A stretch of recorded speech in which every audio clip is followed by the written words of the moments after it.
Okay, so let's look at what's really happening when we're doing infinite banking. We buy this insurance policy and it's designed for cash. I mean, yes, there's death benefit, there's illness protection, there are all those ancillary benefits that you normally get in an insurance contract, but the primary focus is cash value. It grows every day uninterrupted, guaranteed, right? Now we're going to buy this insurance policy from a mutual insurance company. And the reason is that the mutual insurance company is owned by policyholders. Stock companies are owned by shareholders, right? So we want to have it be a mutual insurance company. And as a policyholder of that company, we have a contractual right to take an interest only loan from the insurance company.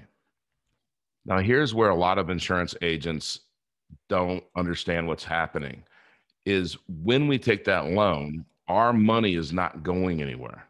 The insurance company simply puts a lien on our cash value, and they have to give us their money. Now, think about that. Our money stays in this tax favored environment, growing, uninterrupted, guaranteed, and we have a contractual right to borrow up to 100% of our cash value from the insurance company. So now we have other people's money, we have use and control of it. Really remember what a bank wants: use, control, and liquidity, right? Okay, so then we put it in our bank. Well, what are we going to do with it? Now, there's a lot of people online that are talking about how to pay off your cars using IBC and your debt, your student loans, and all of that. But what we really focus on is how do we take this and buy cash flowing assets? Now, one of the best cash flowing assets is real estate. So say this is real estate project number one. It's going to cash flow. Where we're going to flow that money back to us, right? Now we get to choose if we flow it back to the insurance company. And any principal that we pay, every dollar of principal that we pay, if we choose to, reduces our lien, increases our net cash value. And so then what are we going to do? We're going to do it again. We're going to do another loan, obviously interest only, unstructured, right? Interest only. Now think about it too. If we're doing this in a business, and I'm not giving you tax advice, but this could be deductible. Now think about that. How many things in your life, the money you're paying, you get to deduct, and the money you're earning over here, you don't have to pay tax on.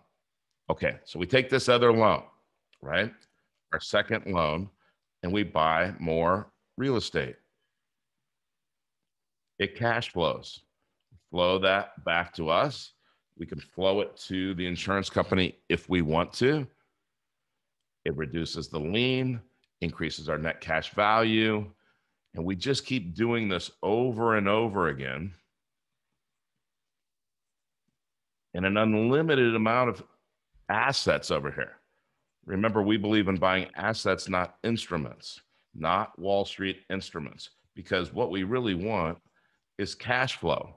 We're not trying to build up some lump sum of money and try to live off of it for the rest of our lives and hope that we don't run out of money or wait 20, 30, 40 years to do that, depending on how old you are. No, what we want is a banking system that allows us to flow all of this money back to us instead of somebody else's bank, and then letting them take it and become wealthy, right? This is a closed system. We control everything here. Okay, but it is a participating sport because we have to know what to do with this money, right? Okay, now think about this for a second. You have a rate of return over here. You have a rate of return over here on the assets. You get both. Normally, you would have to choose this or these assets. If I had money in a mutual fund and I'm going to take it out, I get the money over here or I get this. But with infinite banking, I get both. Okay. It's an and asset. All right. Here's something else to think about. Are we buying the assets over here, in this case, real estate, just for the growth?